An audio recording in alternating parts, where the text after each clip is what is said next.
আদ্রিতার চোখে নীল ছিল নিছকই একজন চাকর।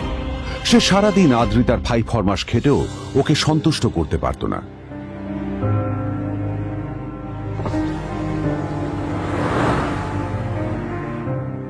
এত কিছুর পরেও কেন একজন ধনী বাবা তার মেয়েকে গরিব ছেলের সাথে বিয়ে দিলেন?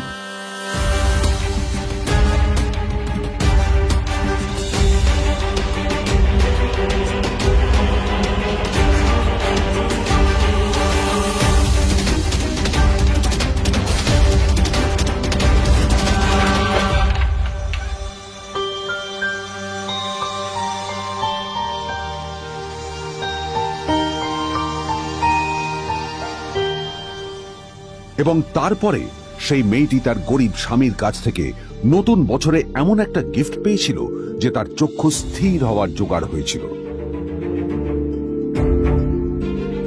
আর ওর স্বামী সম্পর্কে সত্যিটা জানার পর তো ও প্রায় অজ্ঞান হয়ে গিয়েছিল।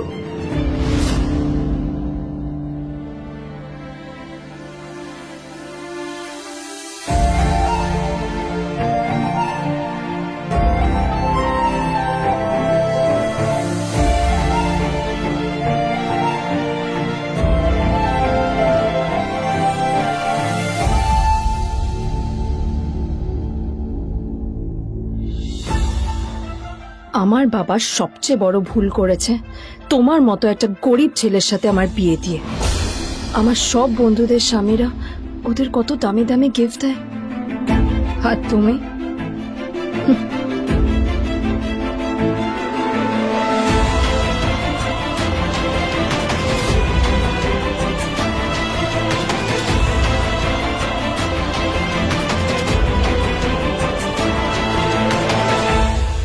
আদ্রিতা তার বাবার কথায় নীলকে বিয়ে তো করেছিল, কিন্তু ও শর্ত দিয়েছিল যেন বাড়ির বাইরের কেউ না জানতে পারে যে নীল ওর স্বামী। নীল ওই বাড়িতে ঘর জামাইয়ের মতো থাকলেও ও যেন ওখানে একজন চাকর ছিল। সবাই ওকে অপমান করত। ওই বাড়িতে না ও ঠিক মতো খাবার পেত, আর না ওর কোনো আলাদা ঘর ছিল। কখনো কার্পেটের উপর ঘুমোতো, তো কখনো আবার পোষা কুকুরের ঘরের পাশে নীলকে ঘুমোতে হতো। হাত খরচ মেটাতে ও এক জায়গায় ওয়েটারের কাজও করত। আদ্রিতা তার বন্ধুদের বলেছিল যে আদ্রিতা বিদেশে বিয়ে করেছে আর তার স্বামী লন্ডনের একজন খুব বড় বিজনেসম্যান। কিন্তু যখন আদ্রিতার বন্ধুরা ওকে ওদের স্বামীদের দেওয়া দামি দামি গিফটগুলো দেখাতো, তখন লজ্জায় ওর ভিতরটা পুড়ে ছাই হয়ে যেত।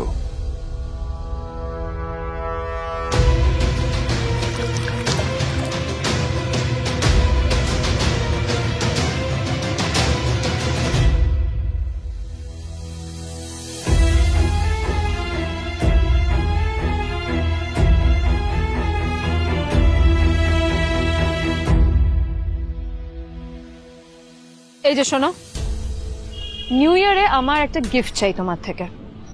আর গিফট যেন দামি হয়, হ্যাঁ, মানে খুব দামি, কয়েক লাখ টাকা। ওকে? কয়েক লাখ টাকা? কিন্তু অদ্রিতা, এত টাকা আমি একসাথে কখনো দেখিনি। তোমাকে এত দামি গিফট আমি কি করে দেব? এটা তো তোমার বিয়ে করার আগে ভাবা উচিত ছিল। একজন পুরুষ মানুষ হয়ে নিজের স্ত্রীর এইটুকু ইচ্ছা তুমি পূরণ করতে পারবে না? স্ত্রীর এই কথাগুলো নীলকে আহত করে। নিঃশব্দে ওখান থেকে চলে যায় নীল।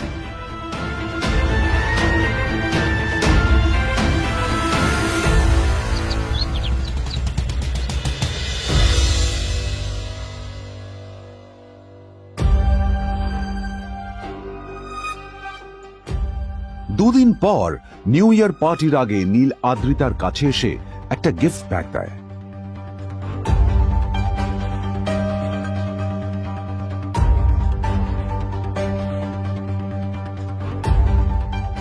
আদ্রিতা মুখ বেজার করে বাক্সটা খুলল, তবে তারপর বাক্সের ভেতরে গিফটটা দেখতেই ও চমকে গেল।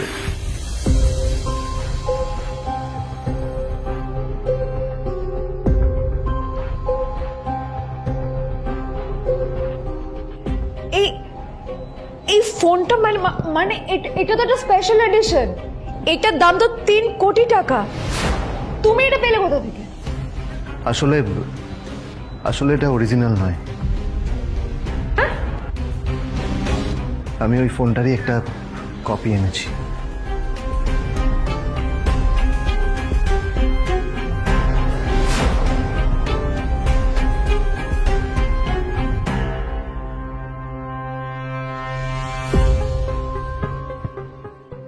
কিন্তু আদ্রিতার নীলের কথা একটু সন্দেহ হয়, কারণ ফোনটা দেখে একেবারেই আসল বলেই মনে হচ্ছিল। পরের দিনই আদ্রিতা ওই কোম্পানির শোরুমে গেল। এই ফোনটা একটু দেখুন না প্লিজ। ওয়াও, আচ্ছা ম্যাম, আপনি কি মিস্টার রয় চৌধুরীর বন্ধু? কে মিস্টার রয় চৌধুরী?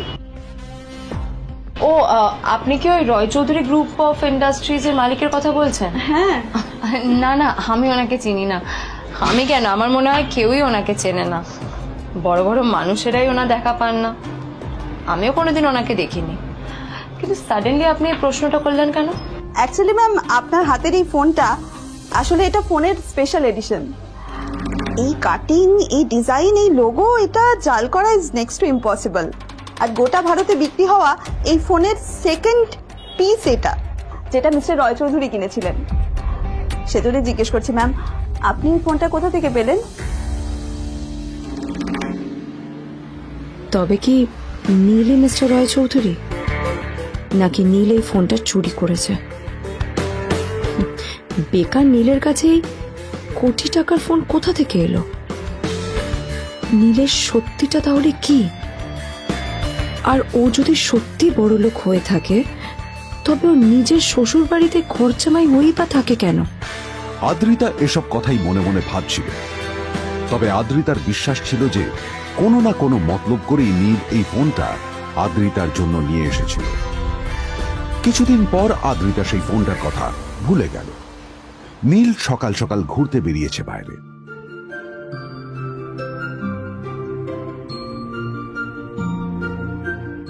কটা বাজে রে? আমার খুব লেট হয়ে গেছে বুঝলি। তোরা খেল, ঠিক আছে? তোরা খেল, আমি আসছি।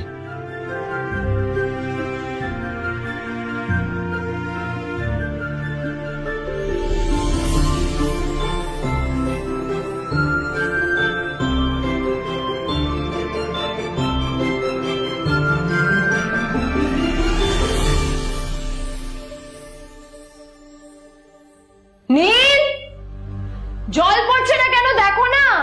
নীল, নীল, নীল কোথায় গেল? নীল!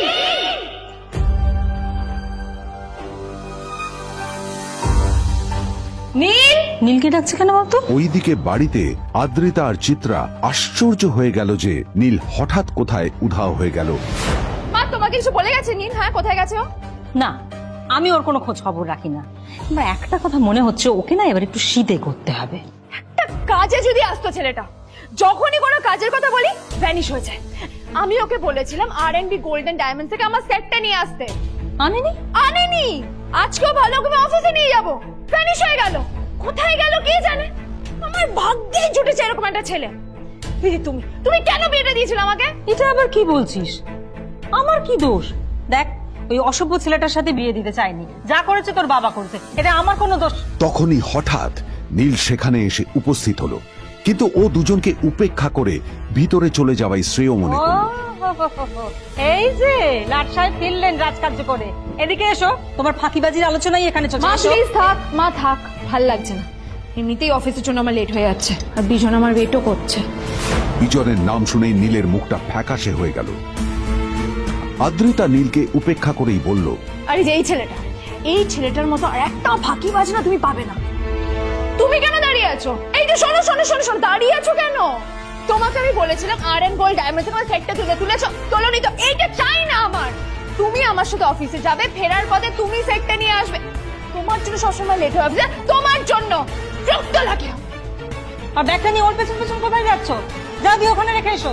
নীল চিত্রার সাথে মাঝে মাঝে ঝগড়া করলেও তার স্ত্রী আদ্রিতার সাথে ও কখনো ঝগড়া করত না। সত্য সব অপদার্থ।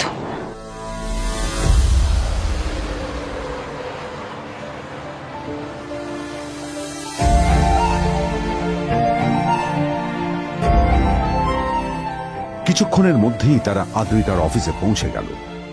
আদ্রিতা গাড়ি থেকে নামতে নামতে দেখলো যে তার কাছে অনেকগুলো ফাইল আছে। নীলের দিকে তাকিয়ে ওকেই ফাইলগুলো নিয়ে ভেতরে আসতে বলল। চলো, হা করে দাঁড়িয়ে আছো কেন? ফাইলগুলো নিয়ে ভেতরে এসো।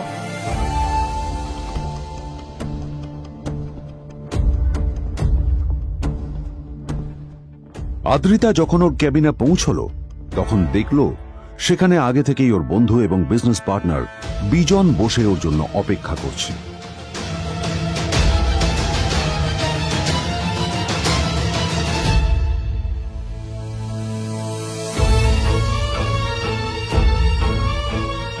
কোথায় ছিলে বলো তো?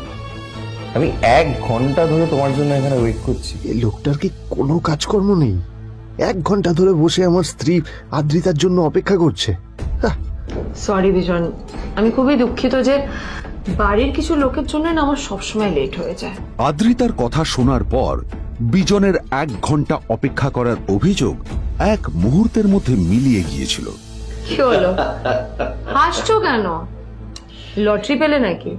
লটারি? হ্যাঁ, তুমি আসা মানে আমার কাছে লটারির থেকেও বেশি দাম। তবে তার থেকে কিঞ্চিত কম দামি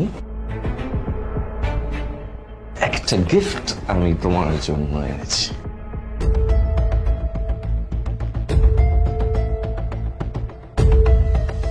This is a rare diamond necklace for you. এটা আমার জন্য? সত্যি? এই শহরে এটা খুঁজে পাওয়া খুব বিরল। Just like you. Like it? Thank you. You're welcome. Thank you for the gift. আসি তাহলে এখন।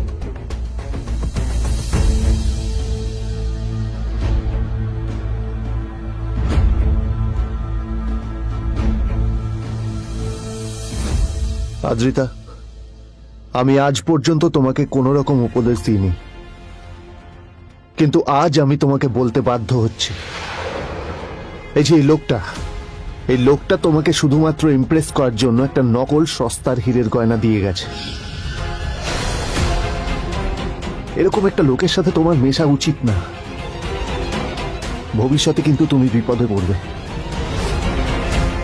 আদ্রিতা, আমি তোমাকে কথা দিচ্ছি, আমি তোমার জন্য আসল রেয়ার একটা হীরের গয়না এনে দেবো, এর চেয়েও দামি, এর চেয়ে অনেক অনেক বেশি দামি। তার জন্য আমাকে যাই করতে হোক না কেন, আমি তোমাকে একদিন ঠিক এনে দেবো, ঠিক এনে দেবো তোমাকে। তাদের বিয়ে হয়েছে 2.5 বছর। এর মধ্যে প্রথমবার তার মনে হলো নীল তার জন্য লড়াই করছে। নীলের এই রূপটা দেখে আদ্রিতা চমকে গেল। আজ প্রথমবারের মতো আদ্রিতার মনে প্রশ্ন এলো, নীলকে নিজের থেকে দূরে সরিয়ে রেখে আমি কি কোনো ভুল করছি? না না, এটা আমি কি ভাবছি? বিজন আমার বিজনেস পার্টনার, ও আমাদের মেইন ইনভেস্টর। নীলের এই অ্যাকশনের কারণে বিজন আমার কোম্পানি থেকে ব্যাক আউট করে গেলে কি হবে? না না না না না, নীলের জন্য আমি আমার এত বছরের পরিশ্রমকে জলে দিতে পারি না। আমার নীলকে নয়, আমার বিজনকে প্রয়োজন। এইসব ভাবতে ভাবতে আদ্রিতার নীলের ওপর রাগ হতে শুরু করে। আদ্রিতার রাগ তখন চরমে উঠে যায়। আজ প্রথমবার নীল আদ্রিতার সাথে খারাপ ব্যবহার করেছে। How dare you! তোমার এত বড় সাহস! হ্যাঁ, তোমাকে কে অধিকার দেয় বলো তো যে তুমি আমারই অফিসে দাঁড়িয়ে আমাকেই এতগুলো উল্টোপাল্টা কথা তুমি শোনালে? তোমাকে এখানে আনাই আমার ভুল হয়েছে, সবচেয়ে বড় ভুল হয়েছে। এবার চুপচাপ এখান থেকে বেরিয়ে যাও, রাইট নাও।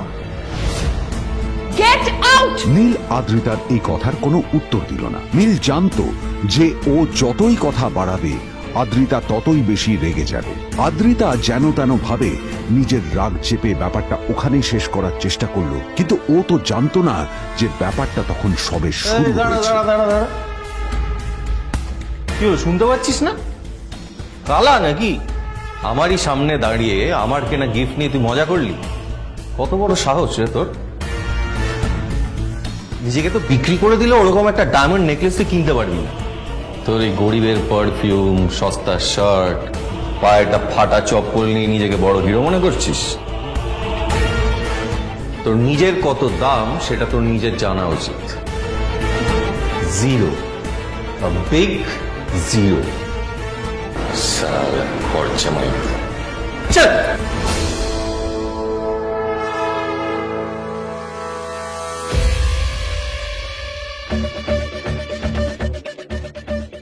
নীল তখনও ঝামেলা করার মেজাজ ছিল না, কিন্তু যখন কেউ অন্যের নীরবতার সুযোগ নিতে শুরু করে তখন কথা বলাটা প্রয়োজন। নীল আঙুল তুলে পেছনের দিকে ইশারা করে। প্রথম কথা, ওই যে ওখানে দাঁড়িয়ে আছে, ও আমার স্ত্রী।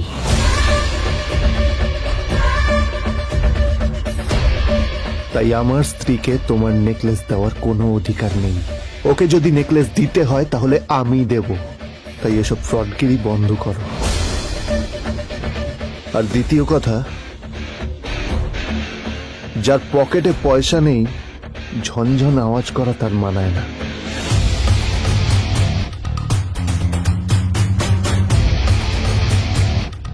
নীল বিজনকে তার সোয়াগ দেখিয়ে বেরিয়ে গেল।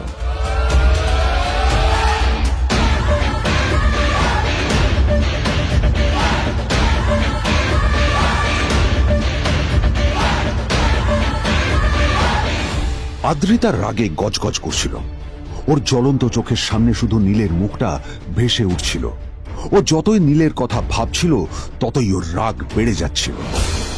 গত কয়েক মাস ধরে আদ্রিতার কোম্পানির অবস্থা একেবারেই ভালো ছিল না। আদ্রিতা তা সামলানোর আপ্রাণ চেষ্টা করছিল। কি যে করবেও সেইটাই বুঝে উঠতে পারছিল না। তারপর বিজনের সাথে ওর দেখা হলো, আর তখনই বিজনের সাথে ওর বন্ধুত্ব হলো। বিজন একটা খুব বড় পরিবারের সদস্য। আজ বিজন শুধুমাত্র আদ্রিতার কোম্পানির একজন বিজনেস পার্টনারই নয়, সাথে বড় ইনভেস্টরও। আর শুধুমাত্র বিজনের কারণেই আদ্রিতার কোম্পানি এখনো চলছে। এই কোম্পানির সমস্ত লস বিজনই বহন করে এবং আদ্রিতারও ওকে তাই খুব প্রয়োজন। বিজনের সাথে বন্ধুত্ব করা আদ্রিতার পক্ষে সহজ কাজ ছিল না। অনেক কাঠখড় পুড়িয়ে আদ্রিতা ওর কাছাকাছি এসেছিল। সবকিছু ঠিকঠাকই চলছিল, সবকিছুই আদ্রিতার প্ল্যান অনুযায়ী হচ্ছিল, কিন্তু নীল আজ এসে সবকিছু নষ্ট করে দিল। জাস্ট কি দরকার ছিল বুঝতে পারছি না। কি দরকার ছিল নীলের বিজনকে এতগুলো কথা শোনানোর? এবার বিজন আমাকে টাকা দেবে কিনা সেটাও জানি না। আমার কোম্পানিতে ইনভেস্ট করতে চাইবে কিনা সেটাও বুঝতে পারছি না। কি করব?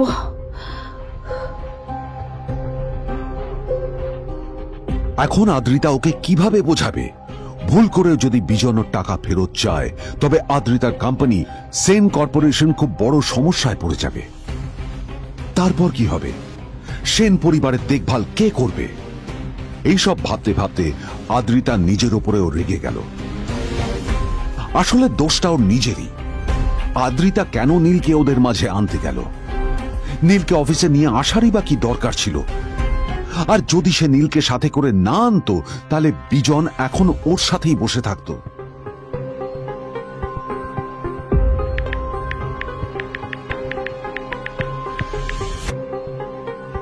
প্যামেলা, আমি মিটিংয়ে বেরোবো, আমার চেঞ্জটা একটু নিয়ে এসো প্লিজ। Thank you. আর অন্যদিকে সেন কর্পোরেশনের অফিস থেকে বেরিয়ে নীলের খুব ফুরফুরে লাগছিল। তখনই হঠাৎ ওর ফোনটা বেজে উঠল। ফোনটা ছিল মিস্টার রায় চৌধুরীর। তিনি ছিলেন শহরের সব থেকে বড় বিজনেসম্যান। হ্যাঁ মিস্টার রায়চৌধুরী, আমি আপনাকেই ফোন করতে যাচ্ছিলাম। আমি একজন বিশেষ লোকের সাথে তোমার একটা মিটিং ফিক্স করেছি। ওর অ্যাড্রেস আমি তোমাকে টেক্সট করে দিয়েছি। আমি চাই তুমি ওই লোকটার সাথে মিট করো। ঠিক আছে, আমি যে কোনো কারোর সাথে দেখা করতে পারি, কিন্তু তার জন্য আপনাকে আমার দুটো শর্ত মানতে হবে। প্রথমটা, আমার জন্য একটা রেয়ার হীরের নেকলেস আপনাকে জোগাড় করে আনতে হবে। আর দ্বিতীয়টা, আমি আপনাকে টেক্সট করছি, এটাও কিন্তু একই রকম জরুরি। এই দুটো কাজ আপনাকে যত তাড়াতাড়ি সম্ভব করে ফেলতে হবে আমার জন্য, ঠিক আছে? তোমার অ্যাকাউন্টে কিছু টাকা পাঠিয়েছি। কিছু জামা কাপড় কেন, যাতে তুমি ভদ্র সমাজে আসার যোগ্য হও, আর তোমাকে আমি স্বামীর পরিচয় দিতে লজ্জা না পাই। তোমার কারণে আমার পরিবার লজ্জা পাবে, আমি সেটা চাই না। যখনই দেখি তখনই তুমি ভিকিরির মতো ছেঁড়া ফাটা জামা কাপড় পরে থাকো। আসলে আদ্রিতার বাড়িতে আজ ফ্যামিলি ডিনার পার্টি ছিল, আর শেষবার নীলের জন্য ওকে অনেক ঝামেলা পোহাতে হয়েছিল। মেসেজ পড়ে নীল ফোনটা নিজের পকেটে রেখে রাস্তার ধারে গিয়ে একটা ট্যাক্সি থামানোর জন্য হাত বাড়িয়ে দিল। নীল ট্যাক্সি ধরে গোল্ডেন সিটি অ্যাভিনিউর দিকে বেরিয়ে পড়ল। গোল্ডেন সিটি অ্যাভিনিউ শুধু কলকাতারই নয়, এটা ছিল সারা পশ্চিমবঙ্গের সবচেয়ে বিলাসবহুল সোসাইটিগুলোর মধ্যে একটা। আসলে এই সেই জায়গা যেখানে মিস্টার রায়চৌধুরী আজ তার জন্য গোপন মিটিং ফিক্স করেছিলেন। কিন্তু নীল কার সাথে দেখা করতে যাচ্ছে এ সম্পর্কে ওর কোনো ধারণাই ছিল না। যখন নীল সেখানে পৌঁছলো, পুলভিলার বাগানে বসে থাকা লোকটিকে দেখে রাগে নীলের রক্ত ফুটতে শুরু করলো। নীল ওখানে না দাঁড়িয়ে বেরিয়ে গেল। তখনই হঠাৎ একটা মেসেজ এলো। আসলে আজ আদ্রিতার ফ্যামিলি গ্যাদারিং এ যাওয়ার আগে নীলকে ওর হাই স্কুলের রিইউনিয়নেও যেতে হতো। গ্র্যাজুয়েশনের পর এত বছরে এই প্রথম নীল তার কোন কলেজ বা স্কুলের রিইউনিয়নে যাচ্ছে। এতগুলো বছরে নীল তার কোনো বন্ধুর সাথেই দেখা করেনি। নীলের তার পুরনো সহপাঠীদের কথা মনে পড়তে লাগলো, যাদের সাথে ও স্কুলে মজা করত। আজ আবার ওদের সকলের সাথে নীলের দেখা হবে।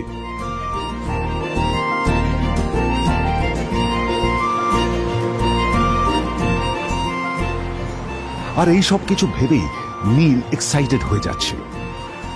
আসলে সোহিনীকে নীল তার স্কুল টাইমে পছন্দ করত।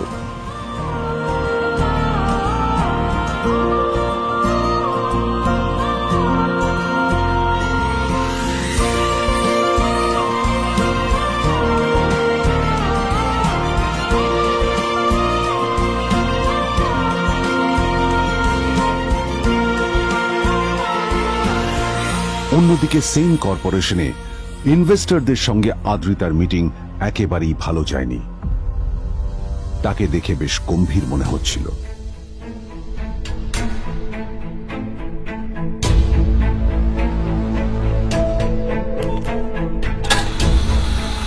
ভাই পৃথিবীতে এমন লোকও আছে, কি দেমাগ দেখলি? হ্যাঁ, কাজকর্ম তো কিছু করার নেই, আর কিছু করেও না। হ্যাঁ, শুধু চলে এসছে আমাদের ম্যাডামকে রাখাতে। এই 1 বছরে না কিচ্ছু বদলায়নি। আরে আমি তো ভেবেছিলাম যে এর সাথে ম্যাডামের আর কোনো সম্পর্কই নেই, কিন্তু না, এখন যা দেখছি উল্টে ম্যাডামের মাথায় উঠে নাচছে। আমার মাঝে মাঝে মনে হয় এদের দুজনের বিয়ে কিভাবে হলো। আর বিয়ে তো অনেক পরের কথা, 2 বছর হয়ে গেল এদের এখনো ডিভোর্স হলো না। হ্যাঁ, আমার তো ভাবলে কিরকম অবাক যা লাগছে। বলেছিস।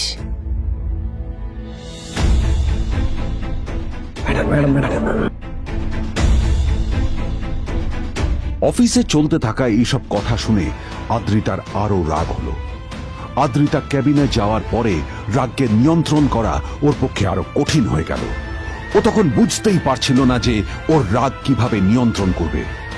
আদ্রিতা এটাও ভাবছিল যে নীলের জন্য ওকে আর কত অপমানিত হতে হবে।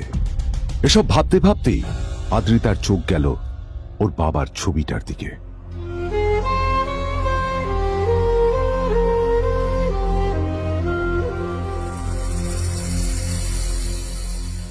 আমি তো তোমার সবচেয়ে প্রিয় মেয়ে ছিলাম বাবা, তাই আমি সবসময় ভেবেছি যে তুমি আমার জন্য যাকে সিলেক্ট করবে সে সব থেকে শ্রেষ্ঠ হবে। তাই আমি নিজে থেকে কখনো কোনো রিলেশনশিপে যাইনি, আর তোমার কাছে বিয়ের কোনো শর্তও রাখিনি। কিন্তু তুমি না আমার সাথে কি করলে? এই গাধাটার সাথে আমাকে বিয়ে দিলে। আমার জীবনটা নষ্ট হয়ে গেল, শেষ হয়ে গেল।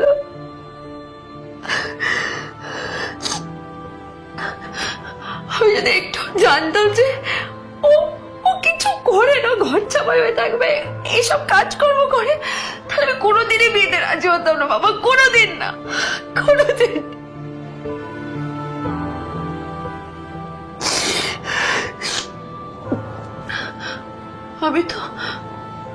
আমি তো সবসময় ভাবতাম যে বাবা মারা তাদের সন্তানের ভালো চায়, কল্যাণ চায়, তাদের জন্য চিন্তা করে।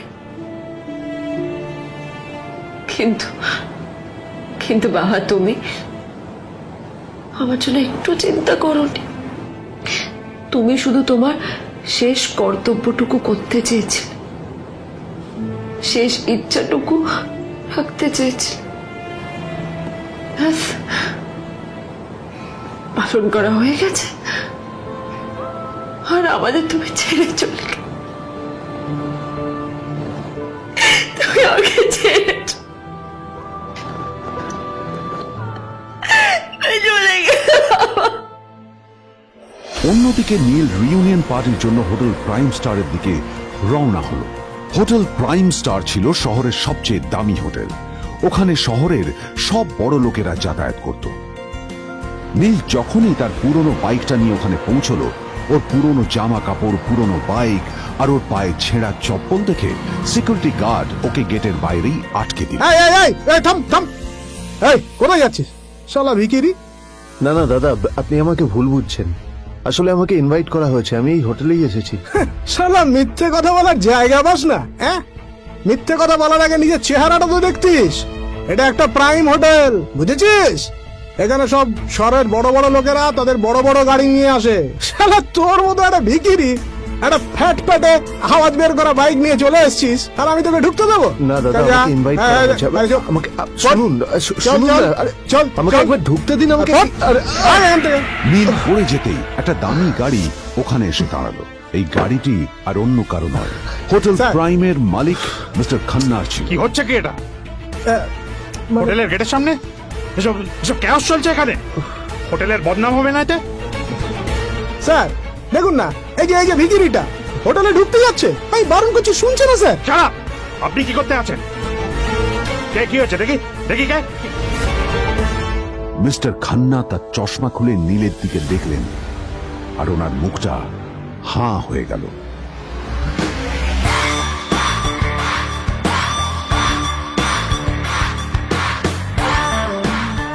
নীল স্যার, আপনি?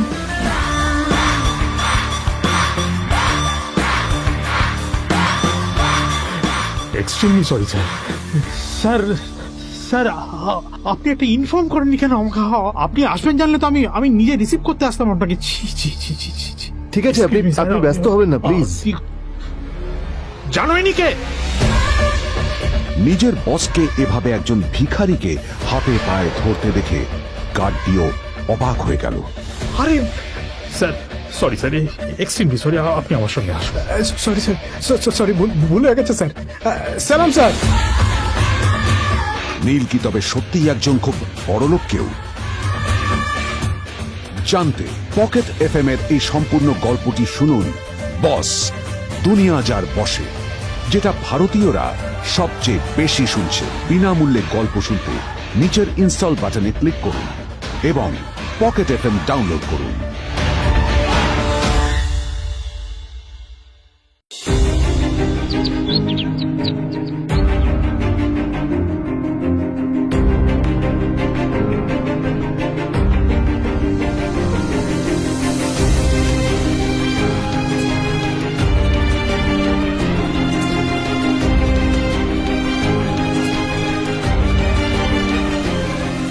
আদ্রিতার চোখে নীল ছিল নিছকই একজন চাকর। সে সারাদিন আদ্রিতার ভাই ফরমাস খেটেও ওকে সন্তুষ্ট করতে পারত না।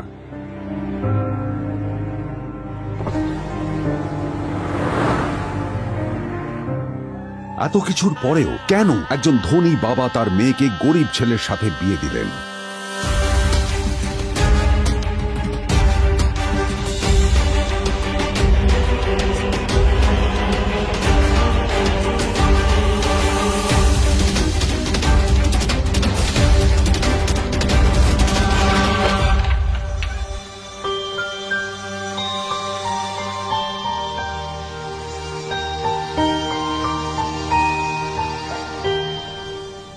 এবং তারপরে সেই মেয়েটি তার গরিব স্বামীর কাছ থেকে নতুন বছরে এমন একটা গিফট পেয়েছিল যে তার চক্ষু স্থির হওয়ার জোগাড় হয়েছিল।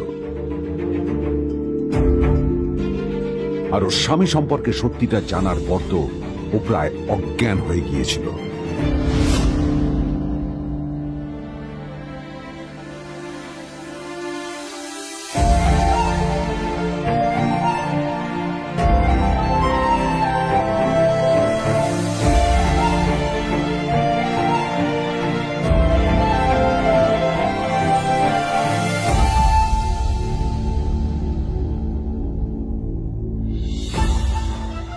আমার বাবা সবচেয়ে বড় ভুল করেছে তোমার মতো একটা গরিব ছেলের সাথে আমার বিয়ে দিয়ে। আমার সব বন্ধুদের স্বামীরা ওদের কত দামি দামি গিফট দেয়, আর তুমি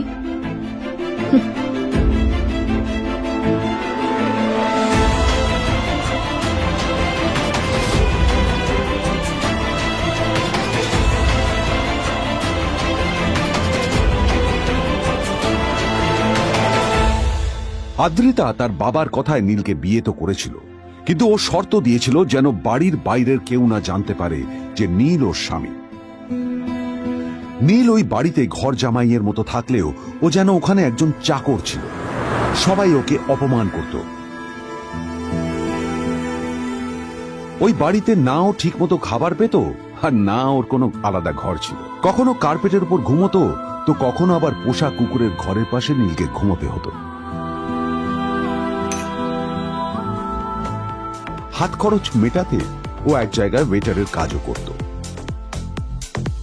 আদ্রিতা তার বন্ধুদের বলেছিল যে আদ্রিতা বিদেশে বিয়ে করেছে, আর তার স্বামী লন্ডনের একজন খুব বড় বিজনেসম্যান। কিন্তু যখন আদ্রিতার বন্ধুরা ওকে ওদের স্বামীদের দেওয়া দামি দামি গিফটগুলো দেখাতো, তখন লজ্জায় ওর ভিতরটা পুড়ে ছাই হয়ে যেত।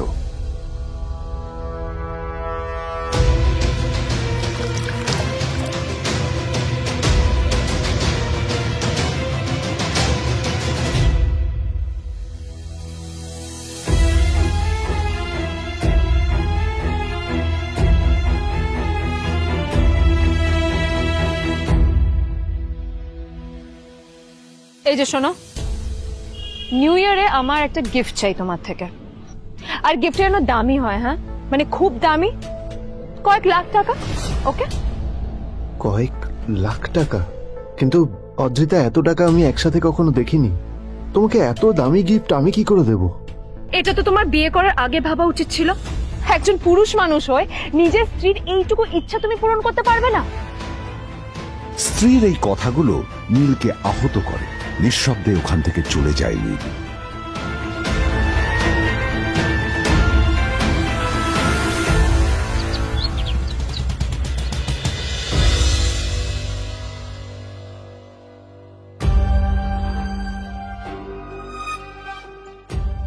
দুদিন পর নিউ ইয়ার পার্টির আগে নীল আদ্রিতার কাছে এসে একটা গিফট প্যাক দেয়।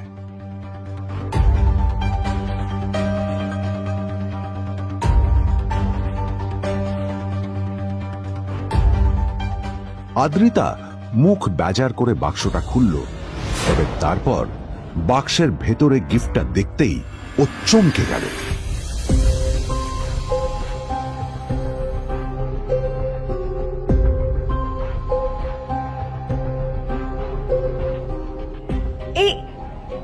এই ফোনটা মানে এটা তো একটা স্পেশাল এডিশন। এটার দাম তো 3 কোটি টাকা। তুমি এটা পেলে কোথা থেকে? আসলে এটা অরিজিনাল নয়। আমি ওই ফোনটারই একটা কপি এনেছি।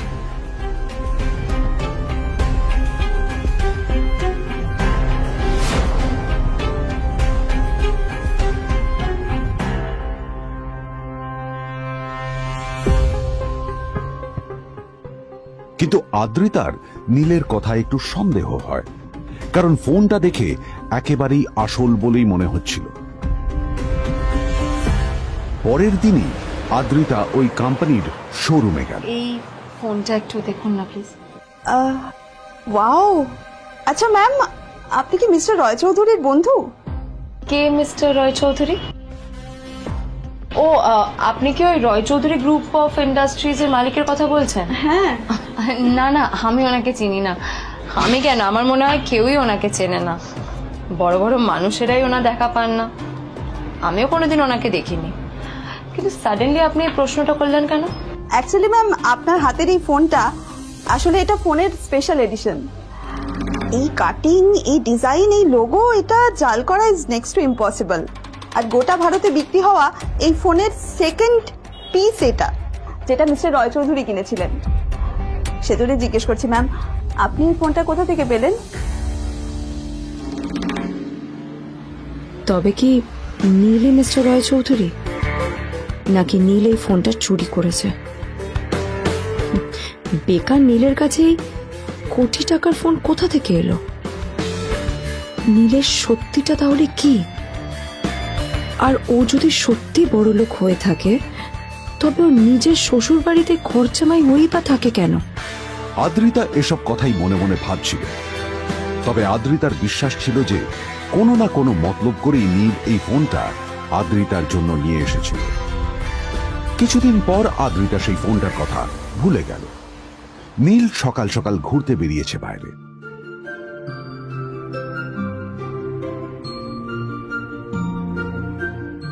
কটা বাজে রে? আমার খুব লেট হয়ে গেছে বুঝলি। তোরা খেল, ঠিক আছে? তোরা খেল, আমি আসছি।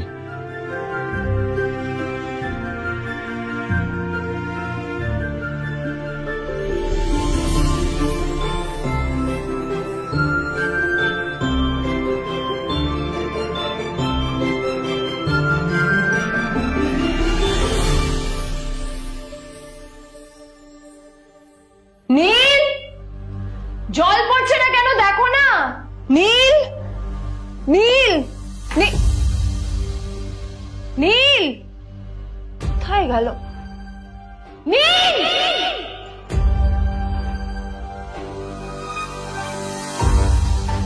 নীল, নীলকে ডাকছে কেন বলতো? ওইদিকে বাড়িতে আদ্রিতা আর চিত্রা আশ্চর্য হয়ে গেল যে নীল হঠাৎ কোথায় উধাও হয়ে গেল। মা তোমাকে কিছু বলে গেছে নীল? হ্যাঁ, কোথায় গেছে ও? না, আমি ওর কোনো খোঁজ খবর রাখি না। আমার একটা কথা মনে হচ্ছে, ওকে না এবার একটু শীতে করতে হবে। একটা কাজে যদি আসতো ছেলেটা, যখনই কোনো কাজের কথা বলি ভ্যানিশ হয়ে যায়। আমি ওকে বলেছিলাম R&B গোল্ডেন ডায়মন্ড থেকে আমার সেটটা নিয়ে আসতে, আনেনি। আনেনি। আজকেও ভালো করে অফিসে নিয়ে যাব, ভ্যানিশ হয়ে গেল। কোথায় গেল কে জানে। আমার ভাগ্যে জুটেছে এরকম একটা ছেলে। দিদি, তুমি তুমি কেন বিয়েটা দিয়েছিলে আমাকে? এটা আবার কি বলছিস? আমার কি দোষ? দেখ, ওই অসভ্য ছেলেটার সাথে বিয়ে দিতে চাইনি। যা করেছে তোর বাবা করেছে, এটা আমার কোনো দোষ। তখনই হঠাৎ নীল সেখানে এসে উপস্থিত হলো, কিন্তু ও দুজনকে উপেক্ষা করে ভিতরে চলে যাওয়াই শ্রেয় মনে করল। এই যে লাট সাহেব ফিরলেন রাজকার্য করে। এদিকে এসো, তোমার ফাঁকিবাজির আলোচনাই এখানে চলছে। মা এসো। প্লিজ থাক, মা থাক, ভাল লাগছে না। এমনিতেই অফিসের জন্য আমার লেট হয়ে যাচ্ছে, আর বিজন আমার ওয়েটও করছে। বিজনের নাম শুনেই নীলের মুখটা ফ্যাকাশে হয়ে গেল। আদ্রিতা নীলকে উপেক্ষা করেই বলল, আরে যে এই ছেলেটার মতো আর একটা ফাঁকিবাজ না তুমি পাবে না। তুমি কেন দাঁড়িয়ে আছো? এই যে শোনো শোনো শোনো শোনো, দাঁড়িয়ে আছো কেন? তোমাকে আমি বলেছিলাম R&B গোল্ড ডায়মন্ড থেকে আমার সেটটা তুলেছো, তোলোনি তো। এইটা চাই না আমার। তুমি আমার সাথে অফিসে যাবে, ফেরার পথে তুমি সেটটা নিয়ে আসবে। তোমার জন্য সবসময় লেট হয়ে অফিসে, তোমার জন্য বিরক্ত লাগে। আর ব্যাগটা নিয়ে ওর পেছন পেছন কোথায় যাচ্ছ? যা দিয়ে ওখানে রেখে এসো। নীল চিত্রার সাথে মাঝে মাঝে ঝগড়া করলেও তার স্ত্রী আদ্রিতার সাথে ও কখনো ঝগড়া করত না। সত্য সব অপদার্থ।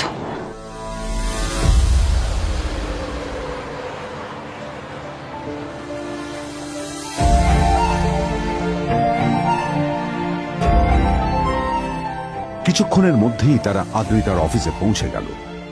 আদ্রিতা গাড়ি থেকে নামতে নামতে দেখলো যে তার কাছে অনেকগুলো ফাইল আছে।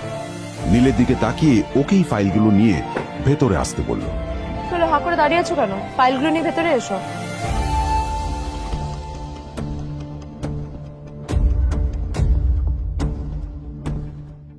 আদ্রিতা যখন ওর ক্যাবিনে পৌঁছলো, তখন দেখলো সেখানে আগে থেকেই ওর বন্ধু এবং বিজনেস পার্টনার বিজন বসে ওর জন্য অপেক্ষা করছে।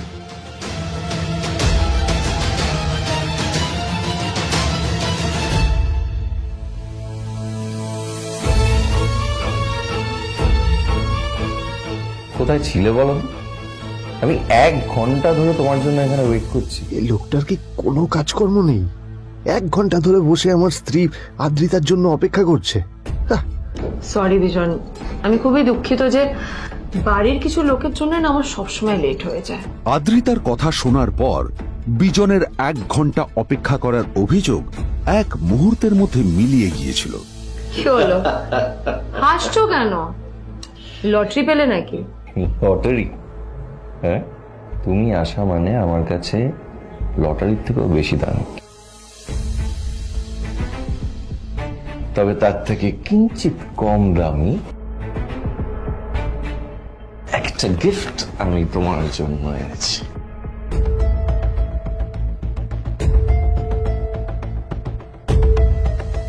This is a rare diamond necklace for you. এটা আমার জন্য সত্যি? এই শহরে এটা খুঁজে পাওয়া খুব বিরল। Just like you. Like it? Thank you. You're welcome. Thank you for the gift. আসি তাহলে এখন।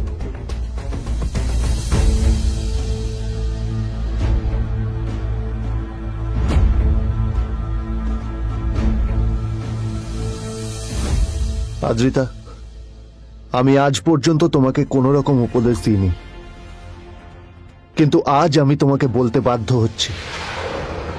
এই যে এই লোকটা তোমাকে শুধুমাত্র ইমপ্রেস করার জন্য একটা নকল সস্তার হীরের গয়না দিয়ে গেছে। এরকম একটা লোকের সাথে তোমার মেশা উচিত না। ভবিষ্যতে কিন্তু তুমি বিপদে পড়বে।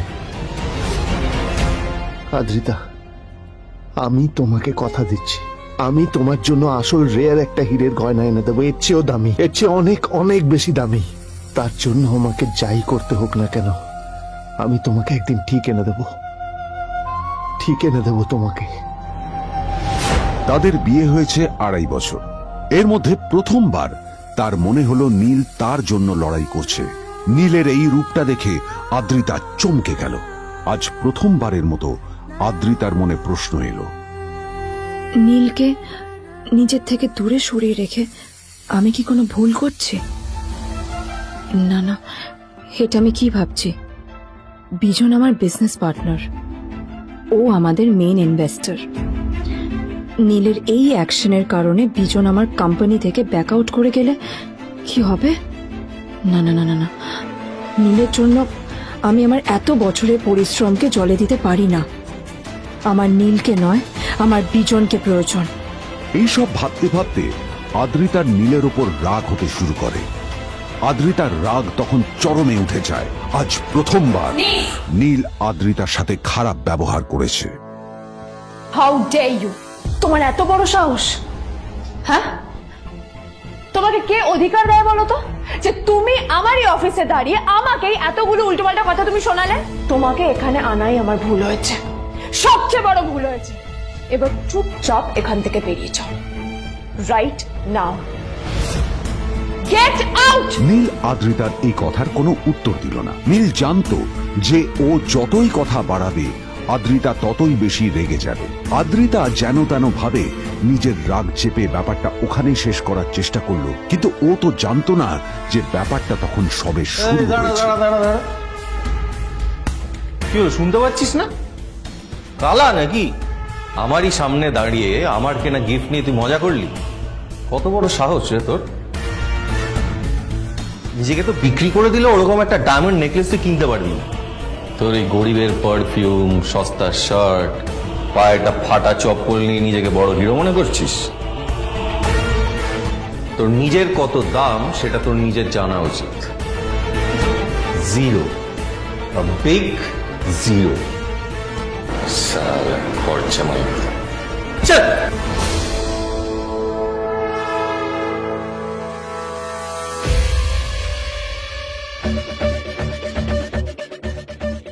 নীল তখনও ঝামেলা করার মেজাজ ছিল না, কিন্তু যখন কেউ অন্যের নীরবতা সুযোগ নিতে শুরু করে তখন কথা বলাটা প্রয়োজন। নীল আঙুল তুলে পেছনের দিকে ইশারা করে। প্রথম কথা, ওই যে ওখানে দাঁড়িয়ে আছে, ও আমার স্ত্রী।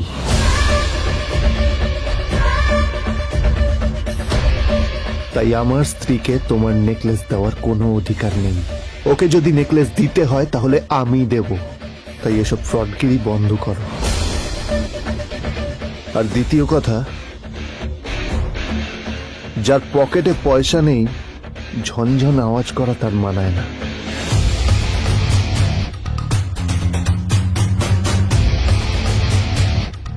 নীল বিজনকে তার সোয়াগ দেখিয়ে বেরিয়ে গেল।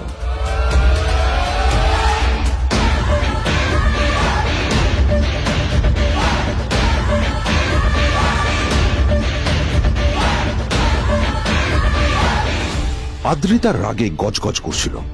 ওর জ্বলন্ত চোখের সামনে শুধু নীলের মুখটা ভেসে উঠছিল। ও যতই নীলের কথা ভাবছিল ততই ওর রাগ বেড়ে যাচ্ছিল। গত কয়েক মাস ধরে আদ্রিতার কোম্পানির অবস্থা একেবারেই ভালো ছিল না। আদ্রিতা তা সামলানোর আপ্রাণ চেষ্টা করছিল। কি যে করবেও সেইটাই বুঝে উঠতে পারছিল না। তারপর বিজনের সাথে ওর দেখা হলো, আর তখনই বিজনের সাথে ওর বন্ধুত্ব হলো। বিজন একটা খুব বড় পরিবারের সদস্য। আজ বিজন শুধুমাত্র আদ্রিতার কোম্পানির একজন বিজনেস পার্টনারই নয়, সাথে বড় ইনভেস্টরও। আর শুধুমাত্র বিজনের কারণেই আদ্রিতার কোম্পানি এখনো চলছে। এই কোম্পানির সমস্ত লস বিজনই বহন করে এবং আদ্রিতারও ওকে তাই খুব প্রয়োজন। বিজনের সাথে বন্ধুত্ব করা আদ্রিতার পক্ষে সহজ কাজ ছিল না। অনেক কাঠখড় পুড়িয়ে আদ্রিতা ওর কাছাকাছি এসেছিল। সবকিছু ঠিকঠাকই চলছিল, সবকিছুই আদ্রিতার প্ল্যান অনুযায়ী হচ্ছিল, কিন্তু নীল আজ এসে সবকিছু নষ্ট করে দিল। ঠিক কি দরকার ছিল বুঝতে পারছি না। কি দরকার ছিল নীলের বিজনকে এতগুলো কথা শোনানোর? এবার বিজন আমাকে টাকা দেবে কিনা সেটাও জানি না, আমার কোম্পানিতে ইনভেস্ট করতে চাইবে কিনা সেটাও বুঝতে পারছি না। কি করব?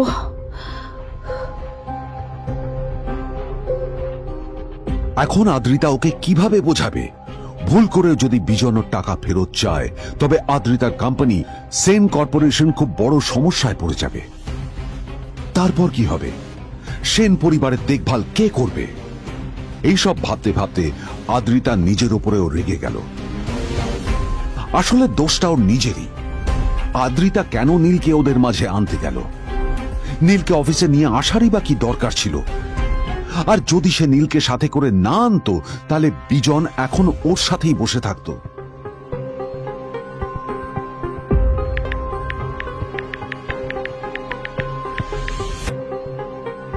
প্যামেলা, আমি মিটিংয়ে বেরোবো, আমার চেঞ্জটা একটু নিয়ে এসো প্লিজ। Thank you.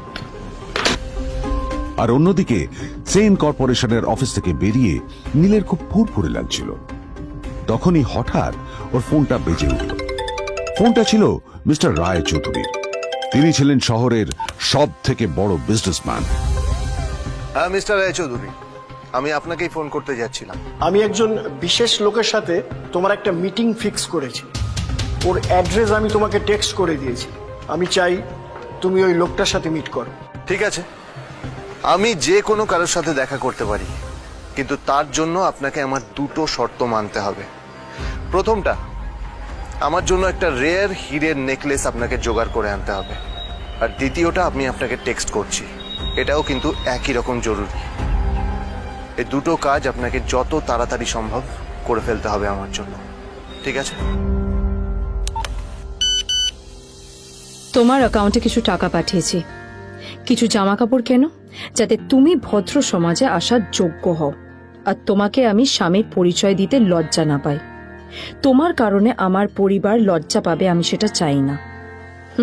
যখনই দেখি তখনই তুমি ভিখিরির মতো ছেঁড়া ফাটা জামা কাপড় পরে থাকো। আসলে আদ্রিতার বাড়িতে আজ ফ্যামিলি ডিনার পার্টি ছিল, আর শেষবার নীলের জন্য ওকে অনেক ঝামেলা পোহাতে হয়েছিল। মেসেজ পড়ে নীল ফোনটা নিজের পকেটে রেখে রাস্তার ধারে গিয়ে একটা ট্যাক্সি থামানোর জন্য হাত বাড়িয়ে দিল। নীল ট্যাক্সি ধরে গোল্ডেন সিটি অ্যাভিনিউর দিকে বেরিয়ে পড়ল। গোল্ডেন সিটি অ্যাভিনিউ শুধু কলকাতারই নয়, এটা ছিল সারা পশ্চিমবঙ্গের সবচেয়ে বিলাসবহুল সোসাইটিগুলোর মধ্যে একটা। আসলে এই সেই জায়গা যেখানে মিস্টার রায়চৌধুরী আজ তার জন্য গোপন মিটিং ফিক্স করেছিলেন। কিন্তু নীল কার সাথে দেখা করতে যাচ্ছে এ সম্পর্কে ওর কোনো ধারণাই ছিল না। যখন নীল সেখানে পৌঁছলো, ফুলভিলার বাগানে বসে থাকা লোকটিকে দেখে রাগে নীলের রক্ত ফুটতে শুরু করলো। নীল ওখানে না দাঁড়িয়ে বেরিয়ে গেল। তখনই হঠাৎ একটা মেসেজ এলো। আসলে আজ আদ্রিতার ফ্যামিলি গ্যাদারিং এ যাওয়ার আগে নীলকে ওর হাই স্কুলের রিইউনিয়নেও যেতে হতো। গ্রাজুয়েশনের পর এত বছরে এই প্রথম নীল তার কোন কলেজ বা স্কুলের রিইউনিয়নে যাচ্ছে। এতগুলো বছরে নীল তার কোনো বন্ধুর সাথেই দেখা করেনি। নীলের তার পুরনো সহপাঠীদের কথা মনে পড়তে লাগলো, যাদের সাথে ও স্কুলে মজা করত। আজ আবার ওদের সকলের সাথে নীলের দেখা হবে।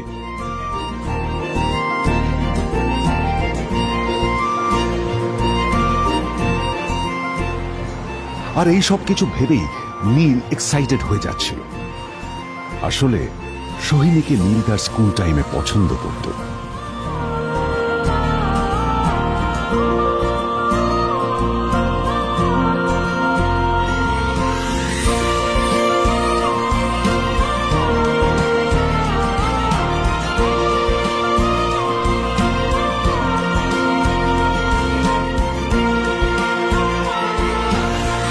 অন্যদিকে সেম কর্পোরেশনে ইনভেস্টরদের সঙ্গে আদ্রিতার মিটিং একেবারেই ভালো যায়নি। তাকে দেখে বেশ গম্ভীর মনে হচ্ছিল।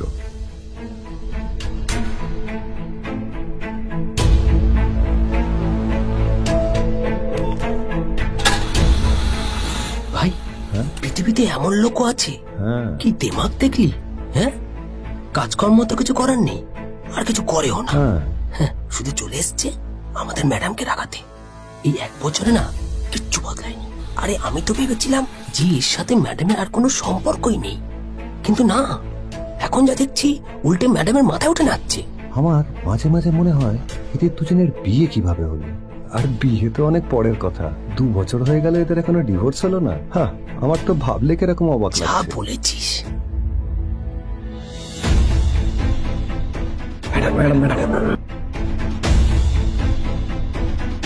অফিসে চলতে থাকা এইসব কথা শুনে আদ্রিতার আরো রাগ হলো। আদ্রিতা ক্যাবিনে যাওয়ার পরে রাগকে নিয়ন্ত্রণ করা ওর পক্ষে আরো কঠিন হয়ে গেল। ও তখন বুঝতেই পারছিল না যে ওর রাগ কিভাবে নিয়ন্ত্রণ করবে। আদ্রিতা এটাও ভাবছিল যে নীলের জন্য ওকে আর কত অপমানিত হতে হবে। এসব ভাবতে ভাবতেই আদ্রিতার চোখ গেল ওর বাবার ছবিটার দিকে।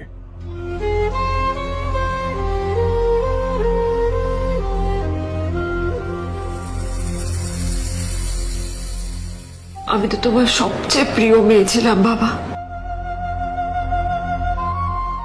তাই তাই আমি সবসময় ভেবেছি যে তুমি আমার জন্য যাকে সিলেক্ট করবে সে সব থেকে শ্রেষ্ঠ হবে। তাই আমি নিজে থেকে কখনো কোনো রিলেশনশিপে যাইনি, আর তোমার কাছে বিয়ের কোনো শর্তও রাখিনি। কিন্তু কিন্তু তুমি না আমার সাথে কি করলে? এই গাধাটার সাথে আমাকে বিয়ে দিলে। আমার জীবনটা নষ্ট হয়ে গেল, শেষ হয়ে গেল।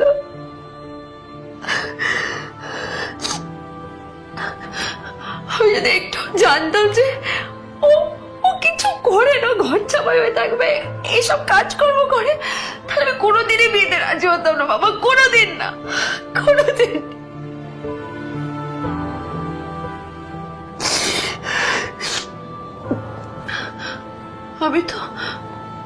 আমি তো সবসময় ভাবতাম যে বাবা মারা তাদের সন্তানের ভালো চায়, কল্যাণ চায়, তাদের জন্য চিন্তা করে। কিন্তু কিন্তু বাবা, তুমি আমার জন্য একটু চিন্তা করোনি। তুমি শুধু তোমার শেষ কর্তব্যটুকু করতে চেয়েছিলে, শেষ ইচ্ছাটুকু রাখতে চেয়েছিলে। পালন করা হয়ে গেছে, আর আমাদের তুমি ছেড়ে চলে গেলে। তুমি আমাকে ছেড়ে চলে গেলে। অন্যদিকে নীল রিউনিয়ন পার্টির জন্য হোটেল প্রাইম স্টারের দিকে রওনা হলো। হোটেল প্রাইম স্টার ছিল শহরের সবচেয়ে দামি হোটেল। ওখানে শহরের সব বড় লোকেরা যাতায়াত করত। নীল যখনই তার পুরনো বাইকটা নিয়ে ওখানে পৌঁছলো, ওর পুরনো জামা কাপড়, পুরনো বাইক আর ওর পায়ে ছেঁড়া চপ্পল দেখে সিকিউরিটি গার্ড ওকে গেটের বাইরেই আটকে দিল। থাম থাম, এই কোথায় যাচ্ছিস শালা ভিকিরি? না না দাদা, আপনি আমাকে ভুল বুঝছেন। আসলে আমাকে ইনভাইট করা হয়েছে, আমি এই হোটেলেই এসেছি। শালা মিথ্যে কথা বলার জায়গা পাস না? হ্যাঁ, মিথ্যে কথা বলার আগে নিজের চেহারাটা তো দেখতিস। এটা একটা প্রাইম হোটেল, বুঝেছিস? এখানে সব শহরের বড় বড় লোকেরা তাদের বড় বড় গাড়ি নিয়ে আসে। শালা তোর মতো একটা ভিকিরি একটা ফ্যাট প্যাটে আওয়াজ বের করা বাইক নিয়ে চলে এসেছিস, আর আমি তোকে ঢুকতে দেবো না দাদা, আমাকে ইনভাইট করা হয়েছে। আমাকে শুনুন শুনুন, চল আমাকে একবার ঢুকতে দিন আমাকে। নীল পড়ে যেতেই একটা দামি গাড়ি ওখানে এসে দাঁড়ালো। এই গাড়িটি আর অন্য কারো নয়, হোটেল স্যার। প্রাইমের মালিক মিস্টার খান্নার ছিল। কি হচ্ছে কি এটা মানে- হোটেলের গেটের সামনে এসব এসব ক্যাশ চলছে এখানে হোটেলের বদনাম হবে না এতে স্যার দেখুন না, এই যে ভিখিরিটা হোটেলে ঢুকতে যাচ্ছে, আমি বারণ করছি, শুনছে না স্যার। শালা আপনি কি করতে আছেন কে কি হচ্ছে দেখি দেখি কে মিস্টার খান্না তার চশমা খুলে নীলের দিকে দেখলেন, আর ওনার মুখটা হাঁ হয়ে গেল।